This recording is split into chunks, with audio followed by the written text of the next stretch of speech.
கான்சர்ட்டுக்காக ஸ்பெஷலாக நீங்கள் பிளேலிஸ்ட் கொடுத்துருக்கீங்க அப்படின்னு சொன்னீங்கல்ல, நம்ம டீம்ல இருந்து கூட சொன்னாங்க நிறைய சாங்ஸ் அந்த ரீமிக்ஸாக வரப்போகுது அந்த மாதிரி எல்லாம். ஸோ அந்த விஷயத்தை பற்றி சொல்லுங்க சார். சில சாங்ஸ் நான் சூஸ் பண்ணி கான்சர்ட் வெர்ஷனாக வைக்கணும் அப்படின்னு ஒரு ஐடியா.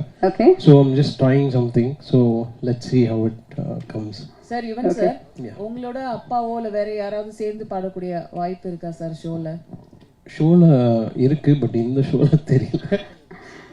கூப்பிட்டு பார்க்குறேன் கண்டிப்பாக. தேங்க்யூ. யுவன் சார், சிம்பு இதில் இல்லை,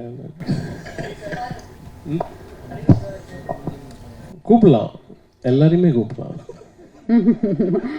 யுவன் சார், எப்போவுமே உங்களை கேட்டால் என்ன சொல்லுவீங்கன்னா, நான் கொஞ்சம் பிஸி, அங்கே வர முடியல இங்கே வர முடியலன்னு. ஆனால் இப்போ கேட்டீங்க, இப்போ நீங்கள் சொல்கிறீங்க நான் இப்போ ஃப்ரீயாக தான் இருக்கேன்ட்டு. ஏன் நிறைய இடத்துல உங்களை பார்க்க முடியறதில்ல? இன்னும் நிறைய இடத்துக்கு போகிறதில்ல.